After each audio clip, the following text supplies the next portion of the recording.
ದಿನಾಂಕ 27/1/2025 ಸಾಯಂಕಾಲ 5:30 ಸುಮಾರಿಗೆ ನಮ್ಮ ಪೊಲೀಸ್ನವರಿಗೆ ಒಂದು ಕೀರ್ತಿನಗರದ ಸಾರ್ವಜನಿಕರಿಂದ ಒಂದು ಫೋನ್ ಬರುತ್ತೆ. ಮುರ್ತುಜಾ ಖಾದ್ರಿ ದರ್ಗಾದ ಬಳಿ ಕಬ್ರಸ್ತಾನ್ ಇದೆ. ಆ ಕಬ್ರಸ್ತಾನದಲ್ಲಿ ಯಾರೋ ಇಬ್ಬರು ಆರೋಪಿತರು ಒಂದು ಶವವನ್ನು ಕದ್ದು ಮುಚ್ಚಿ ಹೂಳ್ತಾ ಇದ್ದಾರೆ ಅನ್ನುವಂಥ ಒಂದು ಮಾಹಿತಿ ಬರುತ್ತೆ.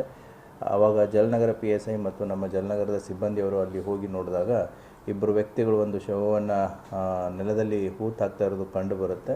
ಆವಾಗ ಓಡಿ ಹೋಗಿ ಹಿಡಿದಾಗ ಅಲ್ಲಿ ಒಬ್ಬ ಆರೋಪಿ ಶೇಖರ್ ಸೋನಾರ್ ಅನ್ನೋನು ಕೈಗೆ ಸಿಗ್ತಾನೆ. ಇನ್ನೊಬ್ಬನಾದಂಥ ಆರೋಪಿ ತಪ್ಪಿಸ್ಕೊಂಡಿರ್ತಾನೆ.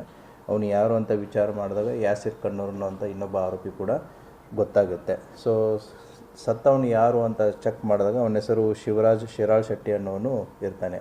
ಈ ಅಕ್ಯೂಸ್ಡ್ ಯಾಸೀರು ಮತ್ತು ಮೃತನಾದಂಥ ಶಿವರಾಜ್ ಶಿರಾಳ್ ಶೆಟ್ಟಿ ಇವರಿಬ್ಬರು ಬಸವನಗರದ ನಿವಾಸಿಗಳಾಗಿದ್ದು ಮೊದಲಿಂದನೂ ಕೂಡ ಪರಿಚಯ ಇರುತ್ತೆ. ಆಮೇಲೆ ಇನ್ನೊಬ್ಬ ಆರೋಪಿಯಾದಂಥ ಶೇಖರ್ ಸೋನಾರ್ನು ಕೂಡ ಮುಂಚೆ ಬಸವನಗರದಲ್ಲಿ ಬಾಡಿಗೆ ಮನೆಯಲ್ಲಿ ಇರ್ತಾನೆ.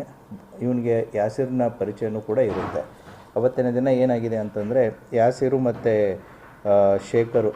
ಯಾಸೀರು ಮತ್ತು ಮೃತನಾದಂಥ ಶಿವರಾಜ್ ಶಿರಾಳ್ ಶೆಟ್ಟಿ ಸಿಂದಗಿ ಕ್ರಾಸಲ್ಲಿರುವಂಥ ಒಂದು ವೈನ್ ಶಾಪಲ್ಲಿ ಡ್ರಿಂಕ್ಸನ್ನು ಪರ್ಚೇಸ್ ಮಾಡಿ ಈ ದರ್ಗಾದ ಹತ್ತಿರ ಏನು ಕಬ್ರಸ್ತಾನ್ ಇದೆ ಅಲ್ಲಿ ಬಂದು ಕುಡಿತಾ ಕೂತಿರ್ತಾರೆ.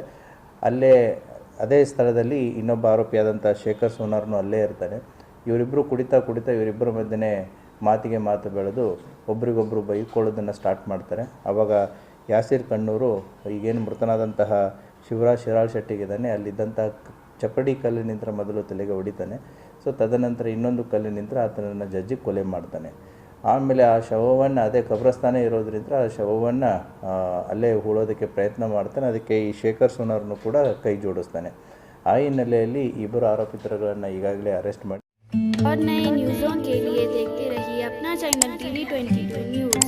लाइक करें, शेयर करें, सब्सक्राइब करें और बेल आइकन बटन दबाना ना भूलें।